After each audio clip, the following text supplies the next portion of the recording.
अस्सलाम वालेकुम। ज़हर ज़िंदगी ड्रामे जी दोस्तों धमाकेदार कहानी ॿुधाईंदा दालूं जेका किस्त अचण वारी आहे। नेक्स्ट एपिसोड जी एडवांस इन्फॉर्मेशन ॾींदासीं छाजे करे ॿ खां पोइ किस्त थींदी उन जी अपडेट तव्हांखे असां पहिरियों ॿुधाए छॾियूं था। छा इन किस्त में रईस गफ़ार खान कमाल खान जे हथां मारियो वेंदो या वरी मुर्दा क़ौम में जेका गैरत जागी वेंदी इहो कमाल खान जो मनसूबो नाकाम थी वेंदो। छा रबन उते पुॼी करे कमाल खान जो मनसूबो नाकाम कंदो या वरी ओठो पुॼी करे पहिरियां उते रईस गफ़ार खान के बचाइण में कामयाब थींदो।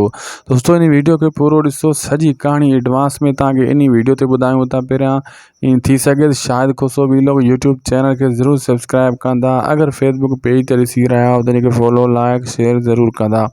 दोस्तों पोई किस्त मां तव्हांखे ॿुधायो ही किस्त जेकी गुज़री वई आहे इहा कल्ह वारी किस्त मां तव्हांखे ॿुधायो सॼी फ़ैसिले में गुज़री वेंदी, सॼो ड्रामो एंड थी वेंदो लेकिन फ़ैसिलो कामयाब न थींदो। तव्हां ॾिठो ईअं ई थियो।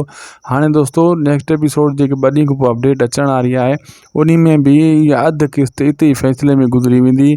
पोइ रबन तो इते अची पुॼंदो। लेकिन हिकिड़ी ॻाल्हि तव्हांखे क्लियर ॿुधायां, रबन वरी कमाल खान जे हथां पकड़ियो वेंदो।